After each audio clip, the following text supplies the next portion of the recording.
আসসালামু আলাইকুম রহমতুল্লাহি ওয়া বারাকাতুহু। স্বাগতম আমার ইউটিউব চ্যানেল এটিপি পাঠশালায়। আমি সাজ্জাদ। আশা করছি সবাই ভালো আছো। আমি আলহামদুলিল্লাহ ভালো আছি। আজকে আলোচনা করতে চাই এইচএসসি জুলজি বইয়ের তৃতীয় অধ্যায় পরিপাক এবং শোষণ, ডাইজেশন অ্যান্ড অ্যাবজর্পশন সম্পর্কে। অধ্যায়টা নিয়ে যদি একটু কথা বলি তো এইচএসসি সকল স্টুডেন্টদের প্রতি আমার অনুরোধ থাকবে যে অধ্যায়টা ভালো করে পড়ার এবং বুঝে বুঝে পড়ার। কারণ আমরা দৈনন্দিন জীবনে প্রতিদিনই খাবার খাই। তো সেই খাবারটা আমরা কিভাবে খাচ্ছি, কিভাবে পরিপাক হচ্ছে, সেখান থেকে কিভাবে আমরা শক্তি শোষণ করে নিচ্ছি, সেই শক্তি নিয়ে আমরা দৈনন্দিন কাজ সম্পাদন করে যাচ্ছি, এই সম্বন্ধে এই সম্পর্কিত আসলে পড়াশোনা এই অধ্যায়ে। সুতরাং আমি অনুরোধ করব সকল এইচএসসি স্টুডেন্টদেরকে যে তোমরা খুব ভালোভাবে বুঝে শুনে অধ্যায়টা পড়বা। তো আমি সহজভাবে বুঝিয়ে দেওয়ার চেষ্টা করব। আশা করি তোমাদের ভালো লাগবে এবং তোমাদেরকে পাশে পাবো, সেই প্রত্যাশায় সেই কামনায় আমার পথ চলা। তো শুরু করি পরিপাক এবং শোষণ। তোমাদের জুলজি বইয়ের হিউম্যান ফিজিওলজির প্রথম অধ্যায় হচ্ছে পরিপাক এবং শোষণ। পরবর্তীতে আমাদের হিউম্যানের বিভিন্ন অংশ যেমন রক্ত সংবহনতন্ত্র, স্নায়ুতন্ত্র, কঙ্কালতন্ত্র ইত্যাদি ইত্যাদি নিয়ে আমরা পড়াশোনা করব। তো যেহেতু হিউম্যানের টপিকটা শুরু হচ্ছে, সুতরাং হিউম্যানের যে ক্লাসিফিকেশন, সেই ক্লাসিফিকেশনটা আমাদের জানা অত্যন্ত দরকার।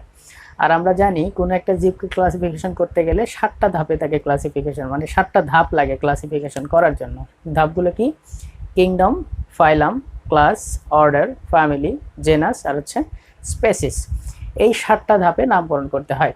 তো হিউম্যানের যে ক্লাসিফিকেশন, আমি যে তোমাদের বই অবশ্যই ক্লাসিফিকেশন নিয়ে প্রথমেই কথা বলা আছে। তো ক্লাসিফিকেশন নিয়ে আসলে জানাটা দরকার। তো আমি যদি হিউম্যানের ক্লাসিফিকেশনটা দেখাই তাহলে দেখো, এই হচ্ছে ক্লাসিফিকেশন। তো ক্লাসিফিকেশনের প্রথমে যেটা আসবে সেটা হচ্ছে কিংডম। কিংডম হচ্ছে অ্যানিম্যালিয়া। কেন অ্যানিমেলিয়া? কারণ আমরা প্রাণী, তাই অ্যানিমেলিয়া। এরপর হচ্ছে ফাইলাম। ফাইলাম ফাইলাম হচ্ছে করডাটা।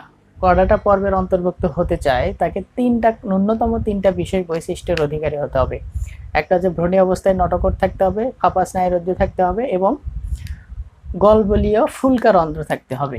যেহেতু হিউম্যানের অর্থাৎ আমাদের ভ্রূণী অবস্থায় নটকট ছিল, এই হচ্ছে নটকট, এই নটকট ছিল, সুতরাং আমরা কর্ডাটার অন্তর্গত, অর্থাৎ হিউম্যান হচ্ছে কর্ডাটার অন্তর্গত। এরপরে হচ্ছে সাবফাইলাম। সাবফাইলাম কি হবে? ভার্টিব্রাটা। ভার্টিব্রাটা। কেন ভার্টিব্রাটা? এই যে ভ্রূণী অবস্থায় যে নটকটটা ছিল, এই নটকটটা পরবর্তীতে মেরুদণ্ডের রূপ নেয়, মেরুদণ্ডে হয়, এই জন্য এদের সাব ক্লাস হচ্ছে ভার্টিব্রাটা। এরপরে হচ্ছে ক্লাস। ক্লাস হচ্ছে ম্যামালিয়া। ম্যামালিয়া। কেন ম্যামালিয়া? ম্যামালিয়া হওয়ার পিছনে রিজন হচ্ছে ওই সকল প্রাণীরা ম্যামালিয়া হবে যাদের স্ত্রী সদস্যদের স্তনগ্রন্থি সক্রিয় থাকে। তো যেহেতু স্তনগ্রন্থি সক্রিয় থাকে, সুতরাং এদের ক্লাস হচ্ছে ম্যামালিয়া। এরপর হচ্ছে অর্ডার। এদের অর্ডার হচ্ছে প্রাইমেটস। প্রাইমেটস। কেন প্রাইমেটস? প্রাইমেটস কাদের বলা হয়? যারা এইরকম মুষ্টিবদ্ধতা রাখার ক্ষমতা রাখে তারা হচ্ছে প্রাইমেটস। অর্থাৎ এটা আমরা জানি যে অপোজিবল গ্রিপ নামের একটা বিশেষ বৈশিষ্ট্য আছে, অনন্য বৈশিষ্ট্য মানুষের, যে বৃদ্ধাঙ্গুলের বিপরীতে অন্য আঙ্গুলগুলোকে এরকম বাঁকানো পারি বা বাঁকাইতে পারি, এটাকে বলে অপোজিবল গ্রিপ। তো এই মুষ্টিবদ্ধতা আছে, সুতরাং এদের অর্ডার হচ্ছে প্রাইমেটস। ফ্যামিলি। ফ্যামিলি হচ্ছে হোমিনিডি। কেন হোমিনিডি? হোমিনিডি হওয়ার পিছনে রিজন হচ্ছে আমাদের বিশাল একটা মস্তিষ্ক আছে, এটা হচ্ছে ক্রানিয়াম। ক্রানিয়ামের নিচে মস্তিষ্ক সুরক্ষিত থাকে। আমরা অবশ্য স্নায়ুতন্ত্র যখন পড়বো তখন মস্তিষ্ক নিয়ে পড়াশোনা করব। একজন হিউম্যান বডিতে যে মস্তিষ্ক থাকে সেটা প্রায় 1.6 কেজি। যেহেতু একটা বড় মস্তিষ্ক আমরা বহন করছি, সুতরাং আমাদের ফ্যামিলি হচ্ছে হোমিনিডি। এরপরে হচ্ছে জেনাস। জেনাস হচ্ছে হোমো অ্যান্ড স্পেসিস হচ্ছে হোমো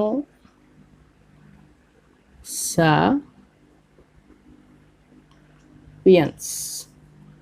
হোমো সাপিয়েন্স।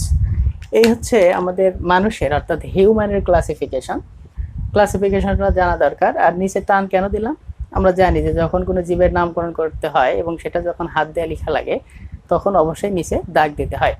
তো আমি বলবো সকল স্টুডেন্টদেরকে যে এই পরিপাক এবং শোষণ পড়ার আগে অবশ্যই ক্লাসিফিকেশনটা তোমরা দেখে নিবা। ওকে, এরপরে যেটা পড়া সেটা হচ্ছে পরিপাক। পরিপাক বা ডাইজেশন যেটাকে বলা হচ্ছে। এখন পরিপাক কাকে বলে? যে শারীরবৃত্তীয় প্রক্রিয়ায় জটিল খাদ্যবস্তু বিভিন্ন হরমোন এবং এনজাইমের সহায়তায় ভেঙে সরল খাদ্যে পরিণত হয় এবং কোষের শোষণযোগ্য হয়ে ওঠে, সেই প্রক্রিয়াকে বলা হচ্ছে পরিপাক। একই সঙ্গে পরিপাকের সাথে আরেকটা কথা আছে, সেটা হচ্ছে শোষণ। শোষণ কি? এই যে পরিপাক হইল, খাবার ক্ষুদ্র অংশে পরিণত হলো, এই ক্ষুদ্র অংশ থেকে যখন পুষ্টি পদার্থ রক্তে যায়, রক্তে যাওয়ার এই প্রসেসের নাম হচ্ছে শোষণ। আমি যদি একটু ফ্লোচার্ট দিয়ে দেখাই, তাহলে আমি সংজ্ঞাতে বলেছি যে শারীরবৃত্তীয় প্রক্রিয়ায় জটিল খাদ্যবস্তু, এই হচ্ছে জটিল খাদ্য। এই জটিল খাদ্য ভেঙে যায়, ভেঙে গিয়ে সরল খাদ্যে পরিণত হয়, সরল খাদ্য। এখন বলেছি জটিল খাদ্য ভেঙে সরল খাদ্য যে পরিণত হইল, এটাতে কাজ করে কি? বিভিন্ন হরমোন এবং এনজাইম। হরমোন এবং এনজাইমের সহায়তায় সরল খাদ্য হইল, এই প্রসেসের নামই কিন্তু পরিপাক বা ডাইজেশন। এবং এই পরিপাকৃত খাবার থেকে পুষ্টি পদার্থ যখন কোথায় যাবে? রক্তে যাবে, সেই প্রক্রিয়াকে বলা হচ্ছে শ্বসন। আচ্ছা, শোষণ আর শ্বসন, অ্যাবজর্পশন চুষে নেয়া, শুষে নেয়া, আর রেসপিরেশন আর একটা আছে, সেটা কিন্তু শ্বসন, তালিবার শয়ে ব, হ্যাঁ, সেটা হচ্ছে শ্বাস প্রশ্বাস, আর এটা কিন্তু অ্যাবজর্পশন, শোষণ। তো সরল খাদ্য থেকে পুষ্টি পদার্থ যখন রক্তে নিচ্ছে, রক্তে যাচ্ছে, এই প্রক্রিয়া হচ্ছে শোষণ। জটিল খাদ্যবস্তু হরমোন এনজাইমের সহায়তায় ভেঙে যাচ্ছে, সেটা হচ্ছে পরিপাক। আশা করি সহজ কথা, খুব কঠিন কোনো কথা বলা নাই। আচ্ছা, এর সঙ্গে আরেকটা কথা আমি এখনই বলে দিতে চাই, সেটা হচ্ছে পরিপাক দুই ভাবে সংগঠিত হয়। একটা হচ্ছে যান্ত্রিক পরিপাক, যান্ত্রিক পরিপাক, আর একটা হচ্ছে রাসায়নিক পরিপাক। অর্থাৎ একটা হচ্ছে মেকানিক্যাল ডাইজেশন, আর একটা হচ্ছে কেমিক্যাল ডাইজেশন। মেকানিক্যাল ডাইজেশন কি? যখন বৃহৎ খাদ্য তুমি কামড় দিয়ে খাচ্ছ, সেই বৃহৎ খাদ্য একটা অংশ ভিতরে যায়, মুখগহ্বরে থাকে, সেটাকে তুমি চিবাও, জিহ্বা দিয়ে নাড়াও, এরপরে গলাৎকরণ করো। অর্থাৎ বৃহৎ খাদ্য কণাগুলোকে ক্ষুদ্র ক্ষুদ্র খাদ্য কণা পরিণত করার জন্য যে কাজগুলো করে, যে চিবাই, জিহ্বা দিয়ে নাড়াই, গলাৎকরণ করি, এটা হচ্ছে যান্ত্রিক পরিপাক বা মেকানিক্যাল ডাইজেশন। আর কেমিক্যাল ডাইজেশন বা রাসায়নিক পরিপাকটা কি? খাদ্য গ্রহণ করার পরে আমাদের বিভিন্ন গ্রন্থি আছে এবং বিভিন্ন লালা গ্রন্থি আছে, এগুলা থেকে বিভিন্ন এনজাইম, হরমোন, রস করিত হয়। এগুলার মাধ্যমে যখন খাদ্যটাকে পরিপাকযোগ্য করে তোলে, অর্থাৎ রাসায়নিক পদার্থ ব্যবহার হচ্ছে, সুতরাং এই পরিপাককে বলা হচ্ছে রাসায়নিক পরিপাক বা কেমিক্যাল ডাইজেশন। ক্লিয়ার কথা? ওকে, এইটা যদি ক্লিয়ার হয়, তাহলে এখন যেটা বলবো সেটা হচ্ছে পরিপাক তন্ত্রটা কি। আচ্ছা, তন্ত্র কি এটা যদি একটু বলি, আমাদের কোষে, আমাদের দেহের সর্বনিম্ন যে কোষ, অনেকগুলো কোষ নিয়ে গঠিত হয় একটা টিস্যু, টিস্যু নিয়ে গঠিত হয় অঙ্গ, অঙ্গ নিয়ে গঠিত হয় তন্ত্র, আর এরকম কয়েকটা তন্ত্র নিয়ে গঠিত হয় একটা বডি বা একটা কোষ, টিস্যু, অঙ্গ, তন্ত্র এবং শরীর।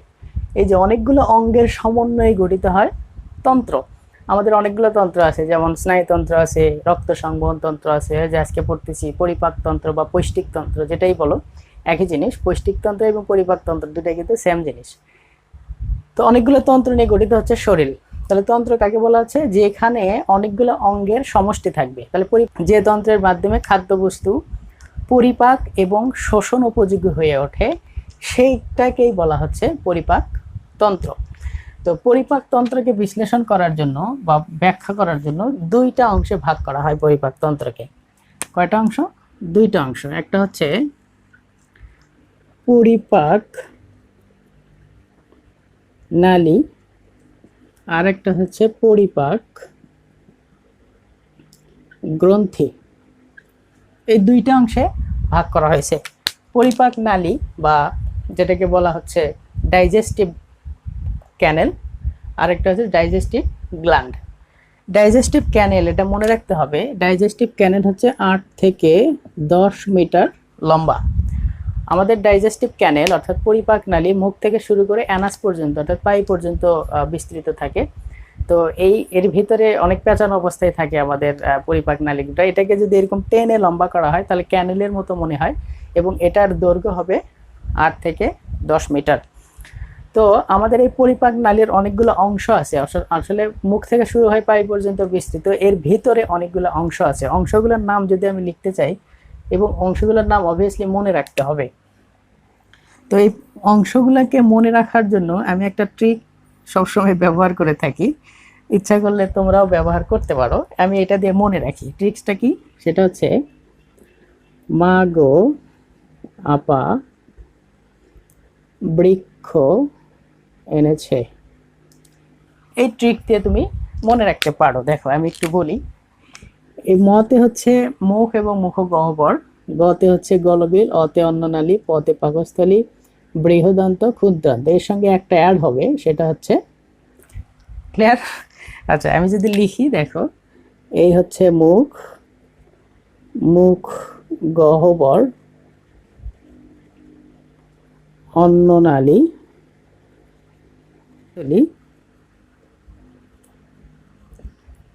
আচ্ছা বৃহদান্ত্র এন্ড ক্ষুদ্রান্ত। যেহেতু বৃহদান্ত্রটা পরের অংশ, ক্ষুদ্রান্ত আগের অংশ, সুতরাং ক্ষুদ্রান্তটা আগে লিখবো অবশ্যই।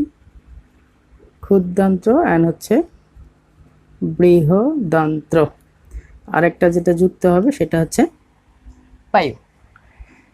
এই কয়টা অংশ নিয়ে আসলে আমাদের পরিপাক নালী অর্থাৎ ডাইজেস্টিভ ক্যানেল হচ্ছে গঠিত। এর ভিতরে মনে রাখতে হবে এই যে ক্ষুদ্রান্ত যেটা আছে, এই ক্ষুদ্রান্তের আবার 3টা পার্ট আছে, 3টা অংশ আছে। কি কি অংশ?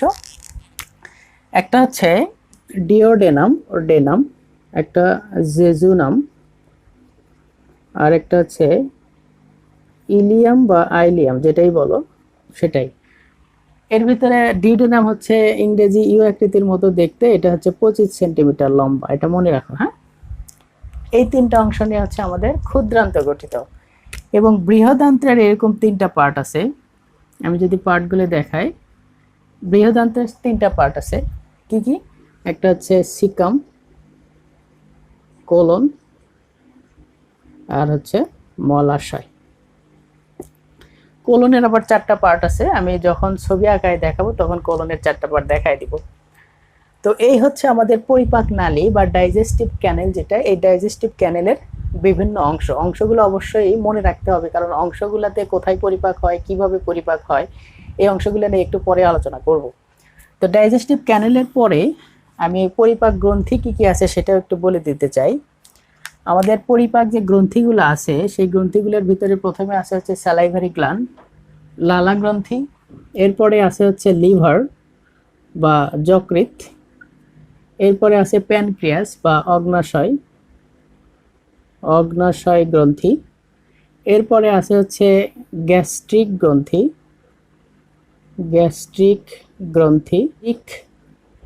গ্রন্থি। এই মূলত এই 5টা হচ্ছে বৃহৎ গ্রন্থি। আমাদের আরো ছোট ছোট কিছু গ্রন্থি থাকে যেগুলো আসলে বলার প্রয়োজন হয় না। এই 5টা গ্রন্থি নিয়ে আসলে আলোচনা করা। আমি আরেকটা কথা বলে দিতে চাই যে এই যে পরিপাক এবং শোষণ, এই টপিকের উপরে অর্থাৎ এই অধ্যায়ের উপরে 2টা ভিডিও থাকবে। প্রথম ভিডিওতে শুধুমাত্র পরিপাক নালীর বিভিন্ন অংশ, কোথায় কিভাবে পরিপাক হচ্ছে এবং পরিপাকৃত অংশ থেকে কিভাবে রক্তে পুষ্টি পদার্থ শোষিত হচ্ছে, এই বিষয় নিয়ে আলোচনা করব। আর সেকেন্ড ভিডিওতে আলোচনা করব লালা গ্রন্থি, 5টা লালা গ্রন্থি সম্পর্কে, এবং তোমাদের এই বইয়ের এই অধ্যায়ের শেষে যে টপিকটা সেটা অবিসিটি বা স্থূলতা, এই 2টা বিষয় নিয়ে আলোচনা করব সেকেন্ড ভিডিওতে। পরিপাক গ্রন্থি এবং অবিসিটি এই 2টা নিয়ে আলোচনা করব হচ্ছে সেকেন্ড ভিডিওতে। তো আজকে এরপরে যেটা নিয়ে আলোচনা করতে চাচ্ছি সেটা হচ্ছে পরিপাক নালীর বিভিন্ন অংশ। আমি যদি একটু পরিচয় করে দিতে চাই শর্টলি, মুখ, এটা তো বলার কিছু নাই। এরপর হা করলে যে অংশটা দেখা যায় ফাঁপা, সেটা হচ্ছে মুখগহ্বর। তারপরের অংশটা হচ্ছে গলবিল, এর পরের অংশটা হচ্ছে অন্ননালী, যেটা আমাদের উপরে থাকে হচ্ছে ট্রাকিয়া বা শ্বাসনালী, শ্বাসনালীর নিচে থাকে হচ্ছে অন্ননালী। এর পরের অংশটা হচ্ছে পাকস্থলী বা স্টোমাক, এরপরে হচ্ছে ক্ষুদ্রান্ত, এরপরে হচ্ছে বৃহদান্ত্র এবং ফাইনালি হচ্ছে পায়ু। ওকে, এইটা নিয়ে আমি বিস্তারিত আলোচনা করব একটু পরেই। এখন যেটা নিয়ে কথা বলতে হবে সেটা হচ্ছে আমরা পরিপাকের কথা বলতেছি। পরিপাক কি হবে? পরিপাক হবে খাদ্যকণা, তাই না? কোন খাদ্যকণা? জটিল খাদ্যকণা। তো এই জটিল খাদ্য আর সরল খাদ্য, আমি বারবার প্রথম থেকে বলে আসছি যে জটিল খাদ্যবস্তু ভেঙে যাবে, সরল খাদ্যবস্তুতে পরিণত হবে। তো আমরা এই পৃথিবীতে যত ধরনের খাবারই খাই না কেন, সকল ধরনের খাবারই আসলে 6টা ক্যাটাগরিতে পড়ে। কয়টা ক্যাটাগরি? 6টা ক্যাটাগরি। ক্যাটাগরিগুলো কি কি? আমি যদি ক্যাটাগরিগুলো লিখি তাহলে প্রথমে হচ্ছে যেটা পাবো সেটা হচ্ছে কার্বোহাইড্রেট। কার্বোহাইড্রেট। এরপরে যেটা পাবো সেটা হচ্ছে প্রোটিন বা চর্বি বা ফ্যাট। এরপরে হচ্ছে ভিটামিন। এরপরে হচ্ছে পানি। এরপরে খনিজ পদার্থ। এই 6টা ক্যাটাগরি। তবে আরেকটা খাবার আছে যেটাকে বলা হচ্ছে র্যাফেজ বা সেলুলোজ, যেটাকে বলি আমরা। যদি আমাদের সেলুলোজ হজমকারী কোনো এনজাইম থাকে না, আমরা হজম করতে পারি না। সেলুলোজ হজমকারী এনজাইমের নাম হচ্ছে সেলুলেজ। তো এই সেলুলেজ আমাদের থাকে না, তাই আমরা সেলুলোজ হজমও করতে পারি না। কিন্তু তারপরে আমরা সেলুলোজ খাই। সেটা কি কাজ করে যখন শোষণ পড়াবো তখন বলবো। তো এর ভিতরে প্রথম যে 3টা খাবার, কার্বোহাইড্রেট, প্রোটিন এবং লিপিড, এই 3টা খাবারকে বলা হচ্ছে জটিল খাদ্যবস্তু। এবং পরের যে 4টা খাবার লিখছি, এই 4টা খাবারকে বলা হচ্ছে সরল খাদ্যবস্তু। জটিল কেন বলা হচ্ছে? জটিল বলা হচ্ছে এই জন্য যে এই 3টা খাবার আমাদের বডি সরাসরি গ্রহণ করতে পারে না। আমরা যখন ভাত, আলু, রুটি খাচ্ছি, সেটাতে যে কার্বোহাইড্রেটটা আছে, সেই কার্বোহাইড্রেট আমাদের বডি সরাসরি গ্রহণ করতে পারে না। সেই জন্য এই 3টা খাবারকে বলা হচ্ছে জটিল খাবার। এবং পরবর্তী যে 4টা-5টা খাবারের কথা বলা আছে, এই খাবারগুলো সরল ফরমেশনে থাকে, অর্থাৎ সিম্পল ফরমেশনে থাকে। এগুলার ভাঙার প্রয়োজন হয় না, সরাসরি আমাদের বডি অ্যাবজর্ব করতে পারে। সুতরাং মূলত তোমাদের বইয়ে এই 4টা খাবার নিয়ে কোনো কথা বলা হয়নি, কারণ এটা হচ্ছে সিম্পল ফরমেশনেই থাকে। এই যে উপরে যে 3টা খাবার, এরা কমপ্লেক্স ফরমেশনে থাকে, অর্থাৎ জটিল ফরমেশনে থাকে। সেই জন্য এগুলোকে ভাঙার প্রয়োজন হয়। আসলে ভাঙার প্রয়োজন হয় এবং ভেঙে কি তৈরি করে এবং কিভাবে আমাদের বডি এটাকে গ্রহণ করে, সেটা নিয়ে আসলে একটু কথা বলতে হবে। তো যখন আমরা কোনো কার্বোহাইড্রেট খাচ্ছি, অর্থাৎ রুটি, ভাত, এগুলা যখন খাচ্ছি, এই রুটি, ভাত থেকে যে কার্বোহাইড্রেটটা আছে সেটা আমাদের বডি গ্রহণ করে হচ্ছে গ্লুকোজ হিসাবে। কি হিসাবে গ্রহণ করে? গ্লুকোজ। গ্লুকোজের সংকেত আমরা সবাই জানি, সেটা হচ্ছে C6H12 and O6। এবং প্রোটিন যে আমরা খাচ্ছি, সেই প্রোটিন কি খাই? মাছ, মাংস, ডিম, দুধ। এই যে প্রোটিনটা আমরা খাচ্ছি, সেই প্রোটিন আমাদের বডি গ্রহণ করা হচ্ছে অ্যামিনো অ্যাসিড হিসেবে। অ্যামিনো অ্যাসিড, সংক্ষেপে AA, অ্যামিনো অ্যাসিড হিসেবে গ্রহণ করে। এবং আমরা যখন ফ্যাট জাতীয় কোনো খাবার খাই, অর্থাৎ লিপিড জাতীয় কোনো, চর্বি জাতীয় কোনো খাবার খাই, সেটা আমাদের বডি গ্রহণ করে হচ্ছে ফ্যাটি অ্যাসিড প্লাস হচ্ছে গ্লিসারল। এই জটিল খাবারগুলা ভেঙে সরল খাদ্যে পরিণত হচ্ছে।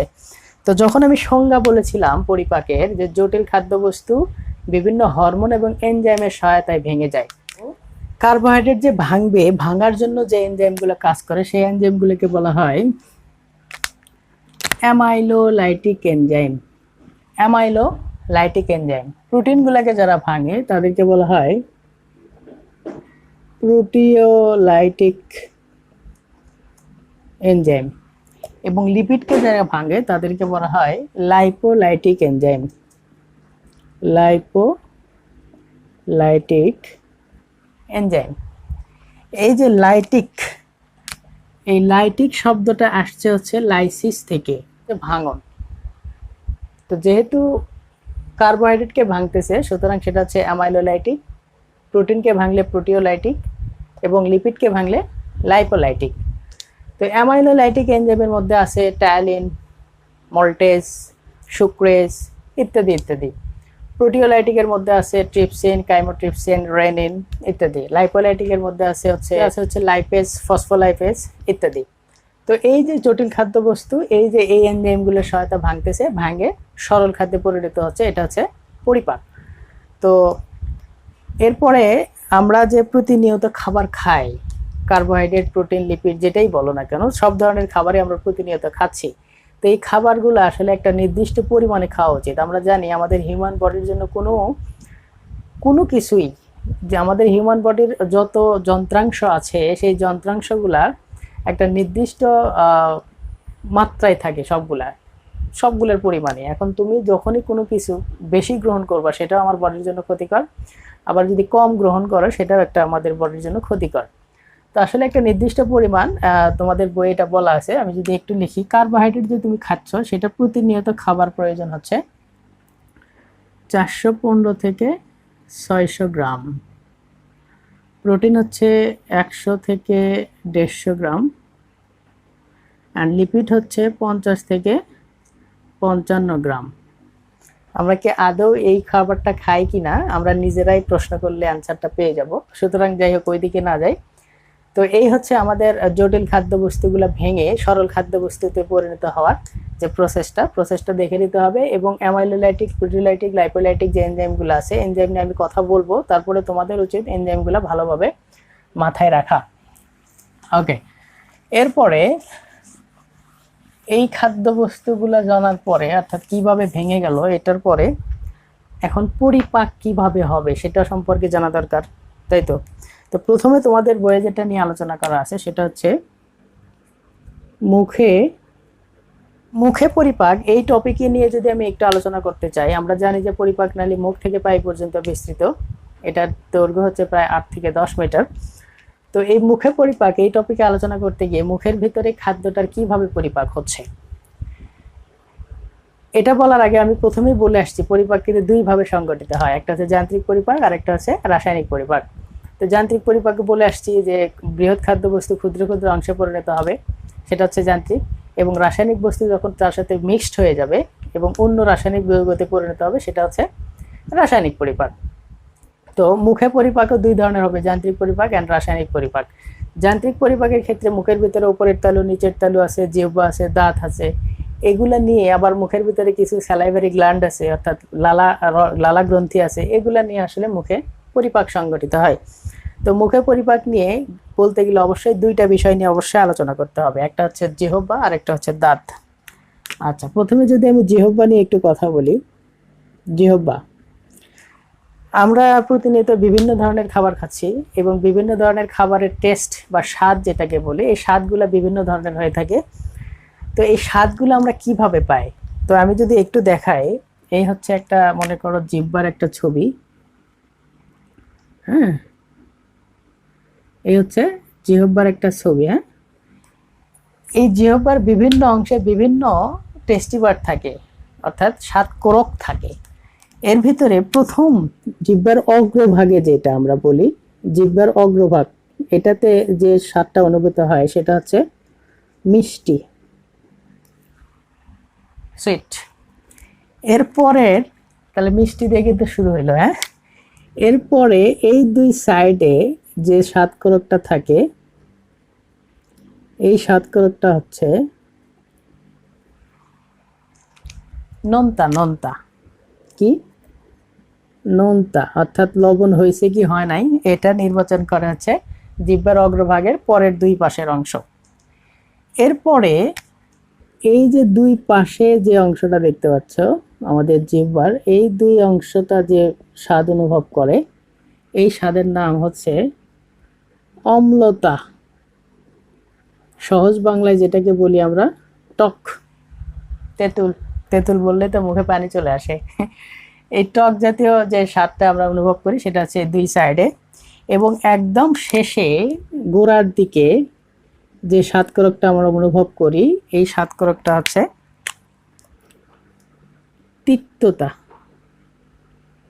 অর্থাৎ তিক্ত স্বাদ আমরা অনুভব করি একদম গোড়ার দিকে গিয়ে। তো এই টেস্টি বার্ড অর্থাৎ স্বাদকোরক, কোথায় কোন স্বাদকোরক এটা অবশ্যই মনে রাখতে হবে। তার সঙ্গে মনে রাখবা জিহ্বার মাঝখানে কোনো স্বাদকোরক থাকে না, ঝাল জাতীয় কোনো খাদ্যবস্তু স্বাদকরক আমাদের কোথায় অর্থাৎ জিহ্বাতে নেই। ক্লিয়ার কথা? তো এই জিহ্বার বিভিন্ন অংশে স্বাদকরক নিয়ে অবশ্যই মাথায় রাখতে হবে। দাঁত নিয়ে একটু কথা বলি, টিথ। তো দাঁতের অন্তর্গঠন নিয়ে আমরা ক্লাস 9-10-এ পড়ে আসছি যে দাঁতের বেশিরভাগই থাকে মাংসের ভিতরে, যেটাকে বলা হয় ডেন্টিন, এবং সাদা অংশ বাইরে যেটা দেখতে পারি এটা হচ্ছে এনামেল। আর দাঁতের প্রধান যে উপাদান সেটা হচ্ছে ক্যালসিয়াম কার্বনেট। এটাই নিয়ে আসলে আমাদের দন্তটা গঠিত। তো আসলে এখানে যেটা নিয়ে পড়তে হবে সেটা যে দাঁত কয় ধরনের আছে আর দন্ত সংকেতটা এখান থেকে ভেরি ভেরি ইম্পর্ট্যান্ট, অবশ্যই মনে রাখতে হবে। এবং ফর্মুলা যে কিভাবে বের করে সেটা একটু আমি দেখাবো। আমাদের দাঁত 4 ধরনের দাঁত আছে আমাদের মুখের ভিতরে। একটা হচ্ছে ইনসিসর, ক্যানাইন, একটা হচ্ছে প্রিমোলার অ্যান্ড মোলার। এই 4 ধরনের দাঁত আছে। আমি যদি বাংলাটা লিখতে, কাটাকাটি করে। ক্যানাইন হচ্ছে ছেদন দাঁত, অর্থাৎ ছেঁড়াছেড়ি করে। এই যে এখানে দেখা যাচ্ছে, দেখো এটা হচ্ছে ছেদন, এটাকে ভ্যাম্পায়ারদের মতো মনে হয়। প্রিমোলার হচ্ছে অগ্রপেশন, আর মোলার হচ্ছে পেশন দাঁত। এই 4 ধরনের দাঁত আমাদের মুখের ভিতরে দেখা যায়। তো এই 4 ধরনের দাঁতের যে টিথ ফর্মুলা যেটা, অর্থাৎ দন্ত সংকেত যেটা, সেটা আমাদের জানতে হবে। তো এটা যদি আমি একটু দেখাতে চাই, ধরো এটা হচ্ছে আমাদের নিচের মাড়ি, হ্যাঁ, নিচের মাড়ি। এখন এই নিচের মাড়িতে এটা যদি আমি ডিভিশন ধরি, এই পাশের একটা অংশ, এই পাশের একটা অংশ। তো এই অংশগুলোতে কি কি থাকে দেখো। ইনসিসর থাকবে হচ্ছে 2টা। আসলে এই কালো অংশটি দেখানো দরকার ছিল, আমি বোঝার সুবিধার্থে সাইডে দেখাইলাম। ইনসিসর থাকবে 2টা, ক্যানাইন থাকবে হচ্ছে একটা, ক্যানাইন একটা। এরপর হচ্ছে প্রিমোলার থাকবে 2টা, প্রিমোলার 2টা, অ্যান্ড ফাইনালি মোলার থাকবে হচ্ছে 3টা। এই হচ্ছে এক পাশের দাঁত। তো আমাদের মুখটাকে যদি আমি এইভাবে ভাগ করি, এইটা 1 2 3 হচ্ছে 4। তাহলে এই পাশে কয়টা হয়েছে? 3 দিয়ে 5 আর 3 8। তাহলে এই পাশে 8টা থাকবে, এই পাশে 8টা, এই পাশে 8টা, এই পাশে 8টা। তাহলে টোটাল কয়টা হলো? উপরে 8 8 16, নিচেও 16। তাহলে টোটাল হবে কয়টা? 32টা। তো এই দন্ত সংকেত যদি আমি দেখাতে চাই তাহলে কিভাবে দেখাবো? দেখো, আমি যদি দেখাতে চাই সূত্র অনুসারে যে টিথ ফর্মুলা, সংক্ষেপে লিখলাম টিএফ। টিথ ফর্মুলা যদি আমি দেখাই তাহলে প্রথমে যেটা করতে হবে, তোমাকে প্রত্যেকটা দন্তের অর্থাৎ দাঁতের নামের প্রথম অক্ষর নিতে হবে। এই হচ্ছে আই, এই হচ্ছে সি, ক্যানাইনের সি, প্রিমোলারের হচ্ছে পিএম, অ্যান্ড মোলারের হচ্ছে এম। এখানেও সি ঠিক, ইনসিসর, ক্যানাইন, প্রিমোলার অ্যান্ড হচ্ছে মোলার। এখন ইনসিসর কয়টা ছিল? ইনসিসর ছিল 2টা। আচ্ছা, আমি লাল কালিতে দিই। ইনসিসর ছিল 2টা, ক্যানাইন ছিল 1টা, প্রিমোলার ছিল 2টা, মোলার ছিল 3টা। সেম এখানেও তাই হবে। ক্লিয়ার কথা? তাহলে এটাকে যদি আমি এখন দেখাই, দেখো উপরে কয়টা? 3 দিয়ে 5 6 7 8, এই হচ্ছে 8। নিচে কয়টা? আচ্ছা, ইংলিশ দিয়ে লিখছি যেহেতু 8, নিচেও কয়টা? 8টা। তাহলে উপরে 2 পাটি, তাহলে গুণ 2, নিচে 2 পাটি গুণ 2, তাহলে কত হবে? 8 দুগুণে 16, নিচে হচ্ছে 16। এই হচ্ছে টোটাল 32টা দাঁত। দন্ত সংকেতটা ইম্পর্টেন্ট, মনে রাখতে হবে। এটা হচ্ছে প্রাপ্তবয়স্কদের ক্ষেত্রে। প্রাপ্তবয়স্কের দন্ত সংকেত হচ্ছে এইটা। এখন আরেকটা সংকেত আছে যেটা হচ্ছে দুধ দাঁত, যেটাকে বলা হয়, এ হচ্ছে দুধ দাঁত। এটা বাচ্চাদের ক্ষেত্রে থাকে। এটারও একটা সংকেত আছে। সংকেতটা ঠিক একইভাবে লিখো, আই সি পিএম আর হচ্ছে M, I C PM M. মনে রাখতে হবে শিশুদের ক্ষেত্রে প্রিমোলার দন্ত থাকে না, প্রিমোলার থাকে না, সুতরাং প্রিমোলার নাই। তাহলে এখন যদি আমি দেখাই তাহলে এদের ইনসিসর থাকবে হচ্ছে 2টা, ক্যানাইন থাকবে 1টা, প্রিমোলার নাই, মোলার থাকবে আমাদের ছিল 3টা, এদের থাকে হচ্ছে 2টা। কারণ হচ্ছে আক্কেল মারির কথা আমরা শুনেছি। আক্কেল মারি শিশুদের ওঠে না, আক্কেল মারি ওঠে 17 থেকে 25 বছর বয়সের ভিতরে। তো সুতরাং এই জন্য এদের মোলার থাকে দুইটা, তাহলে এদেরও দুইটা, একটা, দুইটা, তাহলে কয়টা হলো? উপরে হয়েছে 5, নিচেও 5, উপরে 2 পাটি, তাহলে গুণ 2 গুণ হচ্ছে 2, উপরে 10 নিচে 10, এই হচ্ছে টোটাল 20। অর্থাৎ দুধ দাঁতের সংখ্যা কিন্তু 20টা, আর প্রাপ্তবয়স্কদের দাঁতের সংখ্যা হচ্ছে 32টা। অবশ্যই দন্ত সংকেতটা দেখে রাখবা, পরীক্ষার জন্য ইম্পর্টেন্ট। ওকে, তো দাঁত নিয়ে কথাবার্তা গেল। এরপরে যেটা নিয়ে কথা বলতে হবে সেটা হচ্ছে লালা গ্রন্থি। আসলে লালা গ্রন্থি নিয়ে আমরা পড়াশোনা করব, যে স্যালাইভারি গ্ল্যান্ড যখন পড়বো, স্যালাইভারি গ্ল্যান্ড যেটা সেটা হচ্ছে লালা গ্রন্থি। এখানে যেহেতু বলা আছে আমি একটু সংক্ষেপে বলবো। আমাদের 3 জোড়া লালা গ্রন্থি থাকে, একটা হচ্ছে প্যারোটিড, একটা হচ্ছে সাবলিঙ্গুয়াল, আর একটা হচ্ছে সাবম্যান্ডিবুলার। এই তিন জোড়া লালা গ্রন্থি থাকে। দুইটা প্যারোটিড সবচাইতে বড়, এটা মনে রাখতে হবে। এই প্যারোটিড লালা গ্রন্থি থাকে আমাদের কানের লতি বরাবর ঠিক নিচেই। সাবলিঙ্গুয়াল হচ্ছে জিহ্বার নিচে, এবং সাবম্যান্ডিবুলার, যে এটাকে বলা হয় মন্ডিবল, মন্ডিবলের নিচে অবস্থান করা হচ্ছে সাবম্যান্ডিবুলার। তোমাদের জানার জন্য আমি বলে দিচ্ছি যে আরেকটা নতুন অর্গান অলরেডি, অর্থাৎ আরেকটা লালা গ্রন্থি তৈরি হয়ে এরকম টিউবারিয়াল লালা গ্রন্থি। এটা নতুন গ্রন্থি, অর্থাৎ এতদিন আমরা জানতাম যে 3 জোড়া লালা গ্রন্থি, এটা নতুন একটা গ্রন্থি আবিষ্কৃত হয়েছে, টিউবারিয়াল লালা গ্রন্থি। আমি জানার জন্য বলে রাখলাম। তো সবচেয়ে বড় হচ্ছে প্যারোটিড। তো এই লালা গ্রন্থি থেকে যে এই 3 ধরনের যে লালা গ্রন্থি থেকে যে রসটা খরিত হয়, সেই রসের নাম হচ্ছে লালা রস। মনে রাখতে হবে এই লালা রসের মধ্যে পানির পরিমাণ হচ্ছে 95 থেকে 5 থেকে 99.5% থাকে হচ্ছে পানি, এবং এটার পিএইচ হচ্ছে 6.7.3, অর্থাৎ এটা হচ্ছে অম্লীয় মাধ্যমে থাকে। আমি লালা গ্রন্থি নিয়ে পরে যখন লালা গ্রন্থি পড়াবো তখন লালা রসের বিভিন্ন উপাদান নিয়ে কথা বলবো। এখানে শুধু বলে রাখলাম যে আমাদের মুখে 3 জোড়া লালা গ্রন্থি থাকে, প্যারোটিড, সাবলিঙ্গুয়াল আর সাবম্যান্ডিবুলার। নতুন একটা আবিষ্কৃত হয়েছে যেটা টিউবারিয়াল লালা গ্রন্থি, এবং লালা রসে পানির পরিমাণ এবং পিএইচটা অবশ্যই মনে রাখতে হবে। তো এই হচ্ছে মুখে পরিপাকের ক্ষেত্রে যে অংশগুলো কাজ করে, সেই কাজগুলো দেখাইলাম। এখন মুখে পরিপাক 2 ধরনের হবে, 2 ভাবে হবে। একটা হচ্ছে যান্ত্রিক, আর একটা হচ্ছে রাসায়নিক।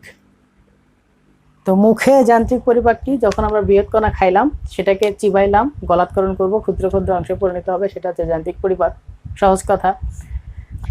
এই রাসায়নিক পরিপাকের ক্ষেত্রে আমাদের মুখগহ্বরে 2 ধরনের এনজাইম কাজ করে, অর্থাৎ 2 ধরনের এনজাইম থাকে আমাদের মুখগহ্বরে। একটা কি? একটা হচ্ছে টায়ালিন, আর একটা হচ্ছে মল্টেজ। এই 2 ধরনের এনজাইম কাজ করে। আর টায়ালিন, মল্টেজ এরা কাকে পরিপাক করে? আমি প্রথমেই বলেছিলাম অ্যামাইলোলাইটিকের মধ্যে আমি বলেছিলাম অ্যামাইলেজ, টায়ালিন, মল্টেজ, সুক্রেজ। মনে রাখতে হবে শর্করা জাতীয় খাবার অর্থাৎ কার্বোহাইড্রেট জাতীয় খাবার পরিপাক শুরু হয় মুখে এবং শেষ হবে ক্ষুদ্রান্তে গিয়ে। আসলে ক্ষুদ্রান্তে সকল খাদ্যের চূড়ান্ত পরিপাক হয়। কার্বোহাইড্রেট জাতীয় খাবার মুখে পরিপাক শুরু হবে, পাকস্থলিতে গিয়ে কার্বোহাইড্রেট আর কোনো পরিপাক হবে না, কারণ পাকস্থলিতে কোনো কার্বোহাইড্রেট জাতীয় খাবারকে পরিপাক করার জন্য এনজাইম থাকে না। তো মনে রাখতে হবে মুখে শুধুমাত্র কার্বোহাইড্রেট জাতীয় খাবারের পরিপাক শুরু হবে, আবার মুখে কিন্তু প্রোটিনের পরিপাক হবে না, আবার ফ্যাটেরও পরিপাক হবে না, কারণ প্রোটিন এবং ফ্যাটকে পরিপাক করার জন্য যে সকল এনজাইম আছে সেই সকল এনজাইম আমাদের মুখে থাকে না, সুতরাং সেই সকল খাবার মুখে পরিপাকও হয় না। তো এই যে মুখে রাসায়নিক পরিপাক অর্থাৎ কার্বোহাইড্রেটকে পরিপাক করার জন্য 2 ধরনের এনজাইম থাকে, একটা হচ্ছে টায়ালিন আর একটা হচ্ছে মল্টেজ। এই যে টায়ালিন কি করে? আমরা যখন জটিল কোনো খাদ্য খাই, জটিল খাদ্যকণা খাইলাম, এই জটিল খাদ্যকণা ভাঙে। কার সাহায্যে ভাঙে? টায়ালিনের সাহায্যে ভাঙে তৈরি করে হচ্ছে মল্টোজ। সেই মল্টোজ ভেঙে যায় মল্টেজ এনজাইমের সহায়তায়, ভেঙে তৈরি করে হচ্ছে গ্লুকোজ। এই গ্লুকোজটাই আমাদের শরীর গ্রহণ করে। দেখো মল্টোজ এটা কিন্তু খাদ্যের নাম, আর মল্টেজ এটা হচ্ছে এনজাইম। মল্টোজটা হচ্ছে সাবস্টেন্স, সাবস্টেন্সের উপরে যে কাজ করে সে হচ্ছে এনজাইম। সুতরাং মল্টোজ হচ্ছে খাদ্য, আর মল্টেজ হচ্ছে সেই খাদ্যের এনজাইম, সেই খাদ্যকে পরিপাক করার জন্য এনজাইম। ক্লিয়ার কথা? আর আগেই বলছি প্রোটিন এবং ফ্যাট আমাদের মুখে পরিপাক হয় না। আমরা যখন খাবারটা খাইলাম, খাবার যে খাওয়ার পরে গলাৎকরণ করে খাদ্যনালী হয়ে পাকস্থলীতে যায়, সেখান থেকে ক্ষুদ্রান্তে যায়, বৃহদান্তে যায়, আবার অপচ্য অংশ দেহের বাইরে বের হয়ে যায়। এই যে খাদ্য যখন আমরা গিললাম, গিলার মাধ্যমে যে পাকস্থলীতে গেল, যে প্রক্রিয়ায় খাদ্যটা মুখ থেকে পাকস্থলীতে যায়, এই প্রক্রিয়ার নাম হচ্ছে পেরিস্টালসিস। প্রক্রিয়ার নাম কি? পেরিস্টালসিস। পেরিস্টালসিস কিভাবে হয়? এই যে ধরো এটা একটা আমাদের ধরো খাদ্যনালী, হ্যাঁ, খাদ্যনালী। এখন কোনো খাদ্য কণা যখন আমরা গিলে ফেলি তখন খাদ্যনালীতে ঢুকে পড়ে। তো যখন ঢুকে পড়ে, যেখানে খাদ্য কণাটা থাকে সেই অংশটা প্রসারিত হয়ে যায়। আবার এই খাদ্যটা যখন এখান থেকে এখানে আসে, তখন এই অংশটা আবার সংকুচিত হয়, তখন এই অংশটা আবার প্রসারিত হয়। আবার এই খাদ্য কণাটা যখন এখান থেকে এখানে আসলো, তখন এই অংশটা আবার সংকুচিত হবে, এই অংশটা তখন আবার প্রসারিত হবে। অর্থাৎ আমাদের খাদ্য এই ইসোফেগাস ক্যানেলে যখন খাদ্যটা উপর থেকে নিচের দিকে যায়, তখন এরকম আন্দোলন তৈরি করে, অর্থাৎ নালীটা আন্দোলিত হয়, অর্থাৎ একবার ছোট একবার বড়, একবার ছোট একবার বড়, এরকম হয়ে খাদ্যটা উপর থেকে নিচের দিকে যায়। এটাকে বলা হয় পেরিস্টালসিস। আমাদের আবার অনেক সময় উল্টা পেরিস্টালসিস হয়, যেটাকে আমরা বোমন বলি, উল্টা পেরিস্টালসিস। তো পেরিস্টালসিস কথাটা মনে রাখতে হবে। খাদ্য যখন গলাৎকরণ করছি, যে প্রক্রিয়া যাচ্ছে সেই প্রক্রিয়ার নাম হচ্ছে পেরিস্টালসিস। ওকে, আরেকটা কথা, আমাদের খাদ্যনালী এবং শ্বাসনালী দুইটা একসাথেই অবস্থান করে। এটা হচ্ছে ধরো ইসোফেগাস ক্যানেল বা খাদ্যনালী, এটা হচ্ছে ট্রাকিয়া বা শ্বাসনালী। এই ট্রাকিয়ার উপরে একটা মাংসল অংশ থাকে যার নাম হচ্ছে এপিগ্লটিক্স। এই এপিগ্লটিক্সের কাজটা কি? দেখো, আমরা যখন খাদ্য খাই, গলাৎকরণ করি, তো প্রথমে তো শ্বাসনালীতে যাওয়ার কথা ছিল, তো ট্রাকিয়াতে যাওয়ার কথা ছিল, কিন্তু ট্রাকিয়াতে না গিয়ে খাদ্যটা এর উপর দিয়ে ইসোফেগাস ক্যানেলে যায়। কেন? কারণ যখন আমরা খাদ্যটা গ্রহণ করি, গলাৎকরণ করি, তখন এই যে এপিগ্লটিস আছে, এপিগ্লটিস এই ট্র্যাকিয়ার উপরে ঢাকনার মতো কাজ করে, ফলে খাদ্যটা আর ট্র্যাকিয়ার ভিতরে না গিয়ে যায় হচ্ছে ইসোফেগাস ক্যানেল বা অন্ননালীর ভিতরে। তাহলে এপিগ্লটিসের কাজটা কি? এপিগ্লটিসের কাজ হচ্ছে ট্র্যাকিয়া বা শ্বাসনালীতে খাদ্যবস্তুকে প্রবেশে বাধা দেয়া। আরেকটা কথা, এটা তোমরা চেষ্টা করে দেখতে পারো, যে যখন তুমি খাদ্য গলাৎকরণ করবে, অর্থাৎ গিলে ফেলবা, গিলার সময় শ্বাস প্রশ্বাস কিছুক্ষণের জন্য বন্ধ থাকে। একই সাথে গলাৎকরণ এবং একই সাথে শ্বাস প্রশ্বাস কার্য সম্পাদন করা অসম্ভব। কারণ এই যে ট্র্যাকিয়ার উপরে যখন ঢাকনা হিসেবে কাজ করবে, তখন তুমি শ্বাস প্রশ্বাস নিতে পারবে না, এই জন্য কিছুক্ষণের জন্য শ্বাস প্রশ্বাসটা বন্ধ থাকে। তো এই দুইটা কথা অবশ্যই মনে রাখতে হবে। এরপরে পাকস্থলীতে পরিপাক, পাকস্থলীতে খাদ্য পরিপাক, এই টপিকে যদি আলোচনা করি, তাহলে পাকস্থলীর যে গঠনটা, সেই গঠনটা সম্পর্কে আমাদের একটু ধারণা থাকা দরকার। তো দেখো, আমি যদি একটু দেখাই, শুধু পাকস্থলীটা দেখাবো, হ্যাঁ, তারপরে অন্যান্য বিভিন্ন অংশ, সেই ছবিটাও আমি একটু পরে দেখাবো। শুধু পাকস্থলীটা এখন দেখো। এই হচ্ছে পাকস্থলীর একটা ছবি। পাকস্থলীর বিভিন্ন অংশ নিয়ে আমাদের জানা দরকার। তো পাকস্থলীর অংশের মধ্যে প্রথমে এটা হচ্ছে ইসোফেগাস ক্যানেল বা অন্ননালী, যেটাকে বলতেছি আমরা, এটা হচ্ছে অন্ননালী। এর উপরেই থাকবে মুখ, মুখগহ্বর, গলবিল, তারপরে হচ্ছে অন্ননালী। এরপরে এই যে এখানে একটা বেড়ি থাকে, বেড়ি। এখন বেড়ি কি দেখো না, বাংলা সিনেমাতে যারা বড় বড় আসামি তাদেরকে বেড়ি পরানো হয় হাতে, গলায়, পায়ে, সেরকম এখানে একটা বেড়ি পরানো থাকে। এই বেড়ির নাম হচ্ছে কার্ডিয়াক স্ফিংটার। স্ফিংটারের বাংলায় হচ্ছে বেড়ি। পেশির বেরি বলা হয় এটাকে, স্ফিংটারের বাংলা হচ্ছে পেশির বেরি। তো এইখানে একটা স্ফিংটার থাকে যার নাম হচ্ছে কার্ডিয়াক স্ফিংটার। এরপরে এই যে এই অংশটা দেখতে পাচ্ছ, এই অংশটাকে বলা হয় ফান্ডাস, কারণ এখানে গ্যাস জমা থাকে। গ্যাস যেখানে জমা থাকে সেই অংশটার নাম হচ্ছে ফান্ডাস। এই পুরো অংশটার নাম হচ্ছে দেহ। এই যে বড় একটা বাঘ দেখতে পাচ্ছ, এই জন্য এটার নাম হচ্ছে বড় বাঘ। এখানে ছোট একটা বাঘ দেখতে পাচ্ছ, এটাকে বলা হচ্ছে ছোট বাঘ। সহজ কথা, হ্যাঁ।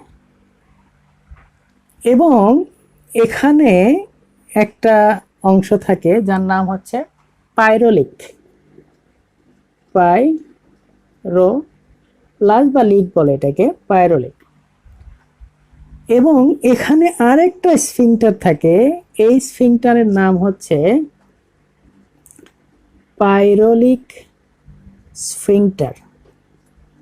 অর্থাৎ এখানেও একটা বেরি থাকে যার নাম হচ্ছে পাইরোলিক স্ফিংটার। এই কয়টা অংশ হচ্ছে পাকস্থলীর অংশ। তো এই পাকস্থলীতে খাদ্যের পরিপাকটা কিভাবে হবে? তো পাকস্থলীতে খাদ্য দুইভাবে পরিপাক হবে, একটা হচ্ছে যান্ত্রিক পরিপাক আর একটা হচ্ছে রাসায়নিক পরিপাক। তো যান্ত্রিক পরিপাক, আমাদের মুখে যান্ত্রিক পরিপাক দাঁত, তারপরে হচ্ছে জিহ্বা, উপরের তলে নিচের তলে, এইগুলো দিয়ে নাই ভাঙলাম। কিন্তু পাকস্থলীতে কি কোনো দাঁত আছে? অবশ্যই না। পাকস্থলীতে থাকে হচ্ছে 3 ধরনের বিশেষ পেশি থাকে। এই পেশিগুলার সংকোচন প্রসারণের কারণে আমাদের অন্ননালী হয়ে যে খাবারটা পাকস্থলীতে আসছিল, এই খাবারটা একদম পিষে পেস্ট তৈরি করে, পেস্ট হয়ে যায়। এই পেস্টের সাথে যখন গ্যাস্ট্রিক জুস যখন যুক্ত হয়, তখন যে খাদ্যের গ্যাস্ট্রিক জুস যখন যুক্ত হলো, তখন যে খাদ্যের অবস্থাটা বলা হয় সেটাকে বলা হয় কাইম। কাইমের বাংলা হচ্ছে মন্ড। প্রশ্ন আসে মাঝে মাঝেই যে কাইম বা মন্ড যুক্ত খাবারটা কোন অংশে দেখা যায়? অবশ্যই পাকস্থলীতে। ক্লিয়ার? তো পাকস্থলীতে খাদ্যের পরিপাক, যান্ত্রিক পরিপাক বললাম। এখন হচ্ছে রাসায়নিক পরিপাকটা কি? আমরা জানি পাকস্থলীর ভিতরে একটা অ্যাসিড থাকে যার নাম হচ্ছে হাইড্রোক্লোরিক অ্যাসিড। এটা একটা তীব্র অ্যাসিড। এই তীব্র অ্যাসিড আমরা নিয়ে পেটের ভিতর নিয়ে ঘোরাফেরা করছি, তারপরে ক্ষতিগ্রস্ত হচ্ছি না কেন, আমাদের ক্ষতি হয় না কেন, এটা নিয়ে একটু পরে কথা বলবো। আগে রাসায়নিক যে পরিপাক, সেই পরিপাকটা শেষ করে নেই। তো রাসায়নিক যে পরিপাক, সেই পরিপাকটা কিভাবে হয়? আমাদের পাকস্থলীতে 2 ধরনের এনজাইম খরিত হয়, পেপসিনোজেন আর একটা হচ্ছে প্রোরেনিন। এখন এই 2টা এনজাইমই নিষ্ক্রিয়ভাবে খরিত হয়। কিভাবে? নিষ্ক্রিয়ভাবে খরিত হয়। এই নিষ্ক্রিয়ভাবে যখন খরিত হচ্ছে, তখন এই 2টাকে সক্রিয় করে হচ্ছে এই যে ভিতরে এই সেল আছে, এই সেলের সহায়তায় সক্রিয় হয়ে এটা তৈরি করে হচ্ছে পেপসিন, এবং এটা তৈরি করে হচ্ছে রেনিন। এই 2টা হচ্ছে সক্রিয়। এই 2টা সক্রিয় হয়ে কি করে? আমরা আগেই বলেছি যে প্রোটিন জাতীয় খাদ্যের পরিপাক শুরু হয় হচ্ছে পাকস্থলীতে। তো যেহেতু প্রোটিন জাতীয় খাবার পরিপাক পাকস্থলীতে হবে, তখন কি হবে? আমরা যখন কোনো প্রোটিন খাবো, ধরো আমিষ খাইলাম, মাছ, মাংস, ডিম খাইলাম, এই আমিষ বা প্রোটিন, এই যে পেপসিন যে এনজাইম আছে, সক্রিয় পেপসিনোজেন কিন্তু নিষ্ক্রিয়, এটা কোনো ভাঙতে সহায়তা করবে না। যখন এই সেলের সহায়তায় পেপসিন হইল, তখন আমিষকে ভেঙে কি তৈরি করবে হচ্ছে পেপটন প্লাস হচ্ছে প্রোটিওজ। এবং আরেকটা আমিষ আছে যেটাকে বলা হয় দুগ্ধ আমিষ, সেটার নাম হচ্ছে কেসিন। এটা হচ্ছে দুগ্ধ আমিষ, শুধুমাত্র দুধেই পাওয়া যায় এই আমিষটা। এই দুগ্ধ আমিষকে কে ভাঙে? এই যে রেনিন ভাঙে। ভেঙে কি তৈরি করে? প্যারাকেসিন তৈরি করে। এই প্যারাকেসিন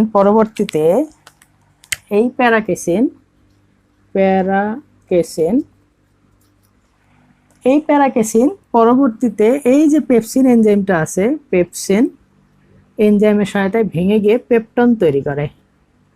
কি তৈরি করে? পেপটন। তো আমরা কি জানি? আমরা জানি যে আমিষ যখন পরিপাক হবে, পরিপাক হয়ে অ্যামিনো অ্যাসিড তৈরি করবে। অ্যামিনো অ্যাসিড কি তৈরি হয়েছে? না। তার মানে প্রোটিনের পরিপাক কিন্তু এখনো শেষ হয়নি। কোথায় গিয়ে শেষ হবে অবশ্যই সেটা বলবো একটু পরে। তো এইভাবে রাসায়নিক পরিপাক সংঘটিত হয় আমাদের পাকস্থলীতে। এখন একটা প্রশ্ন, যে কেন এনজাইমগুলো নিষ্ক্রিয়ভাবে ক্ষরিত হচ্ছে এবং কেন এত তীব্র একটা অ্যাসিড থাকার পরেও আমাদের পাকস্থলীর যে প্রাচীরটা আছে এই প্রাচীরটা ক্ষতিগ্রস্ত হচ্ছে না? এই যে মিউকাস আবরণ যে থাকে, এই মিউকাস আবরণ থাকার কারণে এর ভিতরের যে এই সেলটা ছিল, সেই এই সেলটা এই যে প্রাচীরটা আছে এই প্রাচীরের সংস্পর্শে আসতে পারে না। কিন্তু যদি কখনো এই সেলটা এই প্রাচীরের সংস্পর্শে আসে তাহলে কি হবে? কেন আসবে সেটা আগে বলি। কেন আসবে? যদি দীর্ঘ টাইম আমরা খাদ্য গ্রহণের অনিয়ম করে থাকি, তাহলে এই সেলের কাজ কি? এই সেলের কাজগুলো হচ্ছে খাদ্য কণাকে ভাঙা, তাই না? তো ভাঙার জন্য ওর খাদ্যর দরকার। তো খাদ্য যদি একটা লং টাইম পর্যন্ত সে ঠিক মতো খাবার না পায়, তাহলে কি হবে? এই প্রাচীরটাকে সে ভাঙতে শুরু করবে। অর্থাৎ এই যে মিউকাস যে আবরণটা আছে এখানে, মিউকাস আবরণ, এই মিউকাস আবরণকে সে আস্তে আস্তে ভাঙতে শুরু করবে। এবং ভাঙতে ভাঙতে যদি এই প্রাচীরের সংস্পর্শে আসে, তখন যে রোগটা হয় সেই রোগের নাম হচ্ছে পেপটিক আলসার ডিজিজ। এটাকে বলা হচ্ছে পেপটিক আলসার ডিজিজ। এবং এটা যখন সংস্পর্শে আসবে তখন এই রোগটা হবে পেপটিক আলসার ডিজিজ। কিন্তু যদি সংস্পর্শে আস্তে আস্তে প্রাচীরটাকে যদি ছিদ্র করে দেয়, তখন জীবন হুমকি হয়ে উঠবে, অর্থাৎ সে মরণের পথযাত্রী হয়ে যাবে। সুতরাং আমরা অবশ্যই খাবারের অনিয়ম করব না, কারণ লং টাইম খাবারের অনিয়ম করলে এই সমস্যাটা হইতে পারে। ঠিক আছে? পেপটিক আলসার ডিজিজ হইতে পারে। এখন এরপরে যেটা কথা, যে এখানে যখন পেপটিক আলসার ডিজিজটা হইলে এখান থেকে সবচেয়ে মারাত্মক যে আকারটা ধারণ করে সেটা হচ্ছে এই পরের অংশ, যেটাকে আমরা ডিওডেনাম বলতেছি। ডিওডেনাম, হ্যাঁ। এখানে স্ফিংটার দিয়ে যখন খাবারটা এখানে আসে, তো এখানে তো এই সেল ছিল, তাই না? তো এখান থেকে যে খাবারটা ডিওডেনামে আসবে, সেই খাবারের সাথে অল্প পরিমাণে এই সেল অর্থাৎ হাইড্রোক্লোরিক অ্যাসিড থাকবে। তো এখানে এই যে পাকস্থলীতে যে মিউকাস আবরণটা ছিল, ডিওডেনামে কিন্তু মিউকাস আবরণ থাকে না, থাকলেও সেটা অতি নগণ্য থাকে। তো যখন HCl অর্থাৎ হাইড্রোক্লোরিক অ্যাসিড সমৃদ্ধ খাবার যখন ডিওডেনামে আসলো, তখন এই যে যখন অনিয়ম করবা বেশি বেশি, তখন এখানে যখন ওই মাঝে মাঝে HCl যুক্ত খাবারটা আসে, তখন এই প্রাচীরটাকে সহজেই ধ্বংস করতে পারে। যদি এই প্রাচীরটা ধ্বংস হয়, তখন যে রোগটা হয় সেটাকে বলা হয় duodenum ulcer, peptic duodenum ulcer, এবং দুটাই অনেক মারাত্মক ক্ষতিকর। ক্লিয়ার? আরেকটা কথা, একটু আগে আমি দেখাইলাম যে এই যে এখান থেকে যে এনজাইমগুলো ক্ষরিত হচ্ছে, সেই এনজাইমগুলো নিষ্ক্রিয়ভাবে ক্ষরিত হয় কেন, সক্রিয়ভাবে ক্ষরিত হয় না কেন? তো ধরো এখানে এই যে সেলগুলো থাকবে, তাই না? তো এই সেলগুলো থেকে কি হবে? এনজাইম ক্ষরিত হবে। তো এনজাইমগুলোর কাজ কি? এখানে যে এনজাইমগুলো ক্ষরিত হচ্ছে সেই এনজাইমগুলোর কাজ হচ্ছে প্রোটিনগুলোকে বিশ্লেষণ করা, তাই তো? তো প্রোটিনগুলোকে যদি বিশ্লেষণ করতে চাই এবং এনজাইমগুলো যদি সক্রিয়ভাবে ক্ষরিত হতো, তাহলে এই যে দেখো আমাদের যে পাকস্থলীর আবরণ, সেই পাকস্থলীর আবরণও কিন্তু প্রোটিন দ্বারা গঠিত। তো যদি সক্রিয়ভাবে ক্ষরিত হতো, তাহলে এনজাইমগুলো প্রথমেই এই প্রাচীরটাকে খেয়ে ফেলতো, অর্থাৎ বিশ্লেষণ করত, তারপরে না ভিতরের খাদ্যগুলো বিশ্লেষণ করবে। তো যেহেতু সক্রিয়ভাবে ক্ষরিত যদি হতো, তাহলে প্রাচীরটাকে আগে যেহেতু খেয়ে ফেলতো, সেই জন্য সক্রিয়ভাবে ক্ষরিত হয় না। মহান আল্লাহর মহান কারুকার্য, এটা আসলে চিন্তা করা যায় না, অনেক ডিপলি, এটা আসলে মানুষের দ্বারা সম্ভব নয়। তো দেখো, যদি সক্রিয়ভাবে ক্ষরিত হইতো তাহলে আগে প্রাচীরটাকে শেষ করতো, সেই জন্য সক্রিয়ভাবে ক্ষরিত হয় না, নিষ্ক্রিয়ভাবে ক্ষরিত হয়। পেপসিনোজেন, ট্রিপসিনোজেন, প্রোরেনিন নিষ্ক্রিয়। তারপরে এই সেলের সহায়তায় যখন ভিতরে আসে এই এনজাইমগুলো, তখন এই সেলের সহায়তায় সেগুলো সক্রিয় হয়ে যায় এবং ভিতরে যে খাদ্য কণাগুলো আছে সেই খাদ্যগুলোকে বিশ্লেষণ করে। তাহলে তোমাদের প্রশ্ন আসে এখান থেকে সচরাচরই, যে হাইড্রোক্লোরিক অ্যাসিড এত তীব্র হওয়া সত্ত্বেও পাকস্থলী প্রাচীর ক্ষতিগ্রস্ত হয় না কেন? কারণ এক নম্বর কারণ হচ্ছে মিউকাস আবরণ থাকে, সেই জন্য ক্ষতিগ্রস্ত হয় না। 2 নম্বর হচ্ছে এখানে কিছু বাইকার্বনেট আয়ন আসে যেগুলা এই সেলকে প্রশমিত করে, সেই জন্য এটা ক্ষতিগ্রস্ত হয় না। আরেকটা কারণ হচ্ছে এই যে এনজাইমগুলো ক্ষরিত হচ্ছে নিষ্ক্রিয়ভাবে, সেই জন্য ক্ষতিগ্রস্ত হয় না। ক্লিয়ার কথা? ওকে, এটা যদি বুঝে থাকো তো পাকস্থলীতে পরিপাকের কথাটা একদম ইজিলি বুঝাই দিলাম। আশা করি তোমরা বুঝতে পেরেছো। কিন্তু পাকস্থলীতে পরিপাক কিন্তু শেষ হয় নাই, শেষ হবে কোথায়? ক্ষুদ্রান্তে গিয়ে। এখন আমরা পড়বো সেটাই, যে ক্ষুদ্রান্তে খাদ্য পরিপাক। ক্ষুদ্রান্তে খাদ্যের পরিপাক। আমি প্রথম থেকেই বলে আসতেছি একটা কথা, যে ক্ষুদ্রান্তে কিন্তু খাদ্যের একদম শেষ পরিপাক হবে হচ্ছে ক্ষুদ্রান্তে, একবারে চূড়ান্ত পরিপাক কোথায় হবে? ক্ষুদ্রান্তে গিয়ে পরিপাক হবে।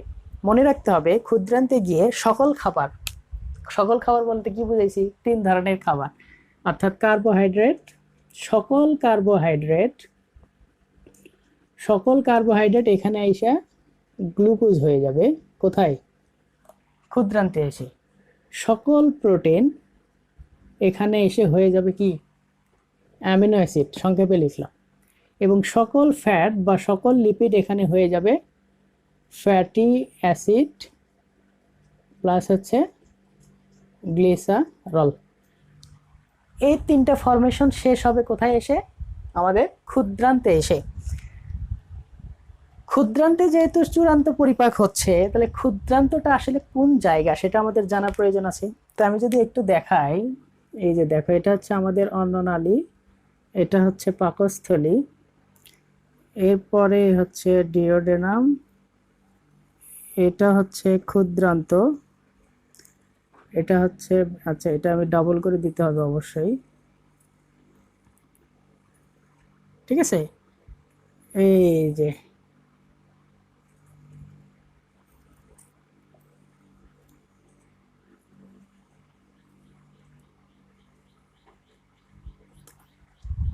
দেখো, আমি ওই যে প্রথমে দেখাইছিলাম না পরিপাক নালীর বিভিন্ন অংশ, সেটার ছবি যদি দেখায় তো প্রথমে থাকবে মুখ, তারপরে মুখ গহ্বর, এরপরে হচ্ছে গলবিল, এই হচ্ছে অন্ননালী, এই হচ্ছে পাকস্থলী।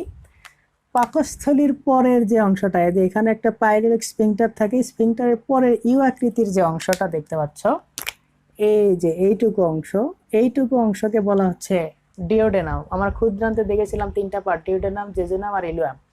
এই যে ডিওডেনামের পরের যে এই অংশটা, এটা হচ্ছে জেজুনাম, এবং পরের শেষ অংশটা হচ্ছে আইলিয়াম। এবং আইলিয়ামের শেষে আইসা এখানে একটা স্ফিংক্টার থাকে যার নাম হচ্ছে ইলিওকোলিক স্ফিংক্টার। ইলিওকোলিক স্ফিংক্টার থেকে শুরু হয় হচ্ছে বৃহদান্ত্র। তো বৃহদান্ত্রের 3টা অংশ, যেটা হচ্ছে সিকাম, এটা হচ্ছে এই যে কোলনের 4টা পার্ট, এটা একটা, আর এইটা একটা, এই যে কোলন, আর শেষে হচ্ছে এই যে থলির মতো দেখতে পাচ্ছি, এটা হচ্ছে মলাশয়। তো বৃহদান্ত্রের অংশগুলো আমি একবারে বলে দিই। ইউ আকৃতির হচ্ছে ডিওডেনাম, এরপরে হচ্ছে জেজুনাম, তারপর হচ্ছে আইলিয়াম। এখানে একটা স্ফিংক্টার থাকে যার নাম হচ্ছে ইলিওকোলিক স্ফিংক্টার। ইলিওকোলিক স্ফিংক্টারের পরের যে অংশটা, এটা হচ্ছে সিকাম, যেটা হচ্ছে আমাদের বৃহদান্ত্রের অংশ। এটা হচ্ছে কোলন। কোলনের 4টা অংশ থাকে, উপরের দিকে যেটা যায় সেটা হচ্ছে অ্যাসেন্ডিং কোলন, যেটা অনুপ্রস্থভাবে যায়, এটাকে বলা হয় ট্রান্সভার্স কোলন। নিচের দিকে যেটা আসে এটাকে বলা হয় ডিসেন্ডিং কোলন, এবং উপরের দিকে যে অংশটা উঠে গেছে এটার নাম হচ্ছে সিগময়েড কোলন। এটা হচ্ছে ঊর্ধ্বমুখী কোলন, অনুপ্রস্থ কোলন, নিম্নগামী কোলন, আর এটা হচ্ছে সিগময়েড কোলন, এবং শেষ অংশটা হচ্ছে আমাদের মলাশয়। তো আমি পড়াচ্ছিলাম ক্ষুদ্রান্ত। ক্ষুদ্রান্ত হচ্ছে এই যে পাইলোরিক স্ফিংক্টারের পর থেকে একদম ইলিওকোলিক স্ফিংক্টারের মাঝখানের যে অংশটা দেখতে পাচ্ছ, পুরোটাই হচ্ছে ক্ষুদ্রান্ত। ক্লিয়ার কথা? তো ক্ষুদ্রান্তে পরিপাক, সকল কার্বোহাইড্রেট গ্লুকোজ হয়ে যাবে, সকল প্রোটিন অ্যামিনো অ্যাসিড হয়ে যাবে, এবং সকল ফ্যাটি অ্যাসিড এবং গ্লিসারল হয়ে যাবে। এখন কথা হচ্ছে যে কার্বোহাইড্রেট যে গ্লুকোজ হচ্ছে, এখানে যে এনজাইমগুলো কাজ করবে সেটা হচ্ছে অ্যামাইলোলাইটিক এনজাইম। আমি প্রথমে বলেছি অ্যামাইলোলাইটিক এনজাইম কোনগুলো। এখন প্রশ্ন হচ্ছে তোমাদের বইয়ে এই ক্ষুদ্রান্তে পরিপাকের ক্ষেত্রে অনেকগুলা রিয়াকশন দেয়া আছে। এখন আমি ইচ্ছা করলে ভিডিও অফ করে দেখে লিখে আমি বিশ্লেষণ করতে পারবো। সুতরাং দেখে লিখে বিশ্লেষণ করার এখানে কিছু নাই। এখান থেকে আমার সাজেশন থাকবে তোমাদের প্রতি, যে বিক্রিয়াগুলা বাসায় ভালো করে বারবার লেখা, আর এনজাইমগুলা ভালো করে মনে রাখা। এনজাইমগুলা মনে রাখার একটা বুদ্ধি আছে, সেটা হচ্ছে মনে রাখতে হবে সকল এনজাইমের ক্ষেত্রে শেষে গিয়ে এই শব্দটা পাবা, এস, কিভাবে দেখো, কার্বোহাইড্রেটকে বিশ্লেষণ করতে যে এনজাইমগুলো কাজ করে সেটা হচ্ছে অ্যামাইলোলাইটিক এনজাইম। অ্যামাইলোলাইটিক এনজাইমের মধ্যে কি আছে? অ্যামাইলেজ আছে, এস সুক্রেজ আছে, এস ল্যাকটেজ আছে, এস মল্টেজ আছে, এস দ্যাট মিনস যারাই কার্বোহাইড্রেটকে বিশ্লেষণ করতেছে, যে এনজাইমগুলো বিশ্লেষণ করতেছে তারা হচ্ছে অ্যামাইলোলাইটিক। অ্যামাইলোলাইটিকের মধ্যে আছে হচ্ছে amylase, lipase, sucrase, maltase, lactase. এই এনজাইমগুলো কার্বোহাইড্রেটকে ভাঙবে, ভেঙে কি তৈরি করবে? গ্লুকোজ তৈরি করবে।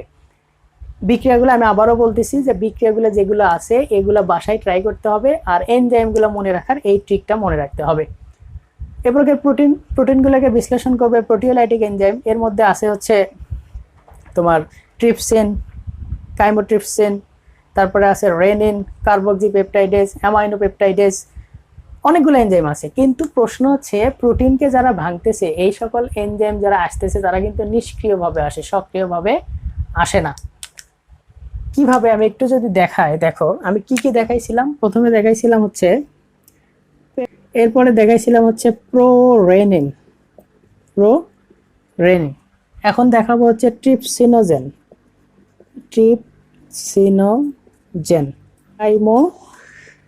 ট্রিপসিনোজেন।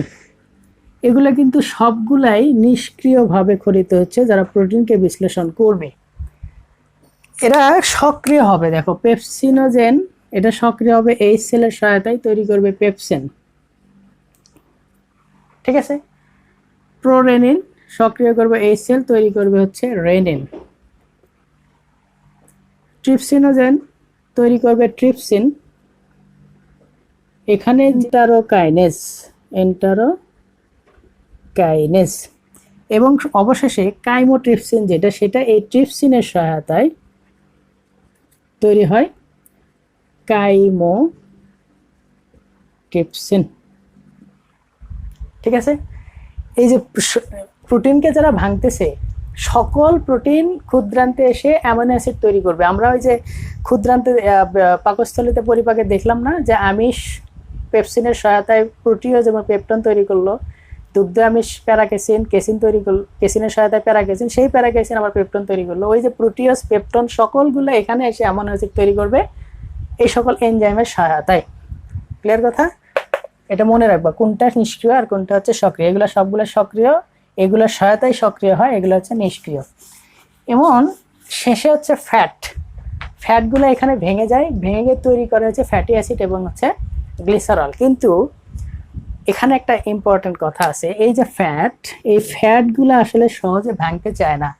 ফ্যাটগুলোকে ভাঙতে সহায়তা করে হচ্ছে বাইল হচ্ছে পিত্তরস।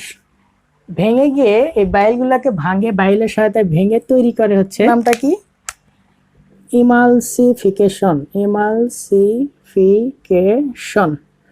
এই ইমালসিফিকেশন প্রক্রিয়ায় সকল ফ্যাটগুলোকে পিত্তরস ইমালসিফাইড ফ্যাট তৈরি করে।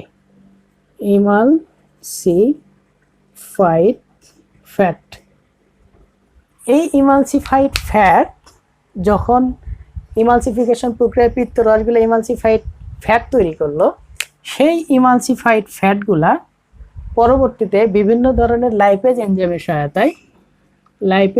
সহায়তায় তৈরি করে হচ্ছে ফ্যাটি অ্যাসিড আর হচ্ছে গ্লিসারল,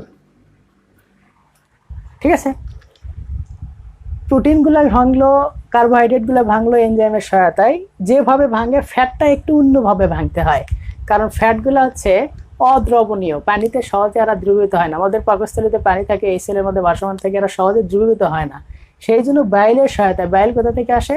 পিত্তথলি থেকে আসে, অর্থাৎ পিত্তরস আছে পিত্তথলি থেকে, সেগুলো ইমালসিফিকেশন প্রক্রিয়ায় ইমালসিফাইড ফ্যাট তৈরি করে। সেই ইমালসিফাইড ফ্যাট পরবর্তীতে, এই ইমালসিফাইড ফ্যাটটা হচ্ছে পানিতে দ্রবণীয়, যেটা লাইপেজ এনজাইমের সহায়তায় ফ্যাটি অ্যাসিড। এবং আরেকটা কথা মনে রাখবা অবশ্যই, যে যখন ক্ষুদ্রান্তে পরিপাক হচ্ছে, ক্ষুদ্রান্তে পরিপাক হওয়ার সময় 3টা রস কাজ করে। কয়টা রস? একটা হচ্ছে পিত্তরস, একটা হচ্ছে অগ্নাশয় রস, আর একটা হচ্ছে আন্ত্রিক রস। পিত্তরস আসে পিত্তথলি থেকে, অগ্নাশয় রস থেকে অগ্নাশয় থেকে, এবং আন্তরিক রস থেকে আসে, আন্তরিক রস হচ্ছে অন্ত্র থেকে।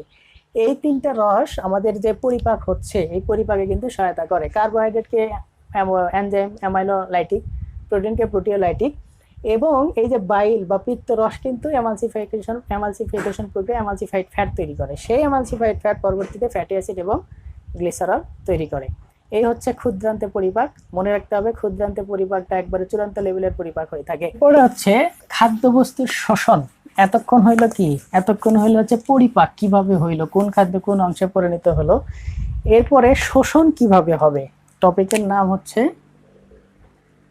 খাদ্য বস্তুর শোষণ।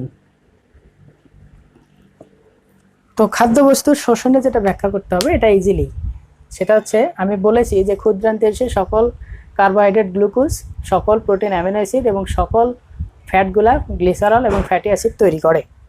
তো ধরো এটা হচ্ছে আমাদের পরিপাকৃত খাদ্যনালী, আর এটা হচ্ছে আমাদের সেই রক্তনালী। এটা হচ্ছে ব্লাড ভেসেল, এটা হচ্ছে ইসোফেগাস ক্যানেল। তো সকল কার্বোহাইড্রেট জাতীয় খাবার, মনে করো সকল কার্বোহাইড্রেট জাতীয় খাবার রক্তে এখানে চলে যায়, শোষিত হয়। যেভাবে শোষিত হয় সেই ভাবটা হচ্ছে, যে প্রক্রিয়া হচ্ছে ব্যাপন। এই প্রক্রিয়ায় শোষিত হবে। ব্যাপন কি আমরা জানি যে বেশি ঘন জায়গা থেকে কম ঘন জায়গার দিকে ধাবিত হওয়া, সেটা হচ্ছে ব্যাপন। তো ইসোফেগাস ক্যানেলে খাদ্যের ঘনত্বটা বেশি থাকে, রক্তে কম থাকে, সুতরাং এখান থেকে ব্যাপন প্রক্রিয়ায় শোষিত হচ্ছে। কিন্তু কার্বোহাইড্রেটগুলো শোষিত হওয়ার জন্য দুইটা হরমোন কাজ করে। একটা হচ্ছে ইনসুলিন, আর একটা হচ্ছে গ্লুকোকর্টিকয়েড। এই দুই ধরনের হরমোন আমাদের যে গ্লুকোজ, অর্থাৎ কার্বোহাইড্রেট জাতীয় খাবারতে আমরা যে গ্লুকোজ পাইলাম, সেই গ্লুকোজটাকে শোষণ করতে এই দুইটা হরমোন কাজ করে থাকে। এর প্রোটিনগুলো কি হবে? প্রোটিনগুলো ইসোফেগাস ক্যানেলে থাকবে। সেই প্রোটিনগুলো তো আগে ভেঙে চলে আসছে, অর্থাৎ এখানে এসে আমরা যখন প্রোটিওজ, পেপটন পেয়েছিলাম পাকস্থলীতে, সেগুলো এখানে এসে অ্যামিনো অ্যাসিড তৈরি করবে। সেই অ্যামিনো অ্যাসিড সরাসরি রক্তে শোষিত হবে। ক্লিয়ার কথা? কিন্তু এই যে ফ্যাটি অ্যাসিড এবং গ্লিসারল যেটা ছিল, ফ্যাটি অ্যাসিড আর হচ্ছে গ্লিসারল, যেটা আমরা ফ্যাটকে ভাঙে পাইলাম, এই ফ্যাটি অ্যাসিড এবং গ্লিসারলের মধ্যে গ্লিসারল এটা সহজেই শোষিত হতে পারে, আমাদের অন্ননালী থেকে রক্ততে সহজে যেতে পারে। কিন্তু যে ফ্যাটি অ্যাসিড, এই ফ্যাটি অ্যাসিডটা আমাদের রক্ত সহজে গ্রহণ করতে চায় না। এটা গ্রহণ করার জন্য একটা প্রসেস কাজ করে। প্রসেসটা কি? এই যে ধরো এটা হচ্ছে আমাদের ক্ষুদ্রান্তের ভিলাই, এটা একটা কোষ ধরে নিলাম। হ্যাঁ, এটা একটা কোষ ধরে নিলাম, এগুলো হচ্ছে ভিলাই। এখন এখানে ধরো ফ্যাটি অ্যাসিডগুলো এসে জমা আছে, ঠিক আছে? এই ফ্যাটি অ্যাসিড যখন কোষের ভিতরে প্রবেশ করে, তখন এইটার যে নাম হয় সেটার নাম হচ্ছে কাইলোমাইক্রন। কি নাম?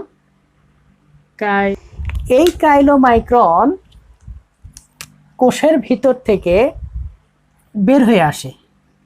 বের হয়ে আসার যে প্রসেস, সেটার নাম হচ্ছে এক্সোসাইটোসিস। এক্সোসাইটোসিস প্রক্রিয়ায় কোষের বাইরে চলে আসে, ঠিক আছে? বাইরে আসার পরে এই যে আমাদের ফ্যাটি অ্যাসিড, এটা সরাসরি রক্তনালীতে যেতে পারে না।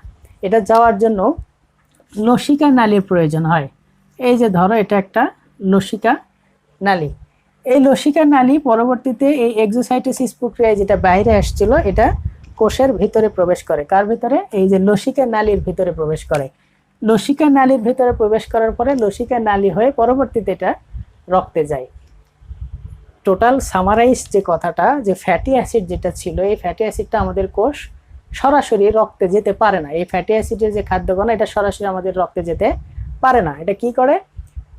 এই যে প্রথমে কোষের ভিতরে প্রবেশ করে ফ্যাটি অ্যাসিডটা, যেটা হচ্ছে কাইলোমাইক্রন বলা হচ্ছে।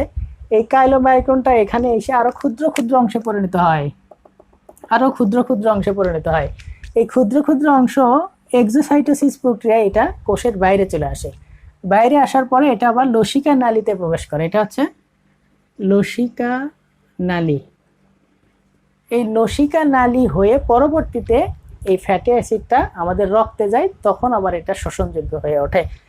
এইভাবে আমাদের ফ্যাটি অ্যাসিডটা আমাদের রক্তে শোষিত। ওকে, তো ফাইনাল কথা, শোষণের ক্ষেত্রে আমি যদি সহজভাবে বলি যে এই যে এটা হচ্ছে ইসোফেগাস ক্যানেল বা খাদ্যনালী, অর্থাৎ আমাদের ক্ষুদ্রান্তের অংশগুলো, আর এটা হচ্ছে ব্লাড ভেসেল। এখান থেকে সকল গ্লুকোজ ব্যাপন প্রক্রিয়ার মাধ্যমে ইনসুলিন এবং গ্লুকোকর্টিকয়েড হরমোনের সহায়তায় রক্তে শোষিত হয়। সকল প্রোটিন অ্যামিনো অ্যাসিড হিসাবে, ওই যে পেপটন প্রোটিওজ পাইছিলাম, এগুলো সকল অ্যামিনো অ্যাসিড হিসেবে রক্তে প্রবেশ করবে। এবং ফ্যাটি অ্যাসিড, গ্লিসারল তো সহজেই চলে যায়, কিন্তু ফ্যাটি অ্যাসিড যে কোষের ভিতরে যাবে, কাইলোমাইক্রন হবে, এক্সোসাইটোসিস প্রক্রিয়ায় বাইরে আসবে এবং পরবর্তীতে এটা কোষের ভিতরে অর্থাৎ রক্তের ভিতরে প্রবেশ করবে। মনে রাখতে হবে, এই যে ইসোফেগাস ক্যানেল থেকে যে ব্লাড ভেসেলে গেল, এখানে একটা পরিবাহক লাগে, যেটা হচ্ছে সোডিয়াম ডিপেন্ডেন্ট একটা পরিবহন। সোডিয়াম ডিপেন্ডেন্ট একটা পরিবহনের মাধ্যমে এই খাদ্যগুলা পরিবাহিত হয়ে থাকে। আর ফাইনাল আরেকটা কথা, সেটা হচ্ছে যে আমরা বাইল পড়লাম পিত্তরস, মনে রাখতে হবে পিত্তরসে কোনো এনজাইম থাকে না। পিত্তরসে থাকে হচ্ছে পিত্ত লবণ এবং কিছু অ্যাসিড, বিশেষ করে ওখানে অর্থাৎ ওই বাইলের ভিতরে সোডিয়াম গ্লাইকোলেট এবং সোডিয়াম টার্কোলেট নামক দুইটা পদার্থ থাকে, যে পদার্থগুলো ফ্যাটি অ্যাসিডকে ভাঙতে সহায়তা করে। আমি পরিপাক নালী অর্থাৎ পৌষ্টিক তন্ত্রের পরিপাক নালী যে অংশটা আছে, সেই অংশটা সহজভাবে বুঝিয়ে দেওয়ার চেষ্টা করলাম, আশা করি তোমাদের বোধগম্য হবে। এখানে শোষণ সম্পর্কে নিয়ে আমি কথা বলে ফেললাম। পরবর্তী ভিডিওতে অর্থাৎ এই অধ্যায়ের সেকেন্ড ভিডিওতে শুধুমাত্র পরিপাক গ্রন্থি এবং সেটা হচ্ছে যে অবেসিটি, অর্থাৎ এই অধ্যায়ের শেষ যে বিষয়, সেটা নিয়ে আলোচনা করবো ইনশাল্লাহ। আজকের মতো বিদায়।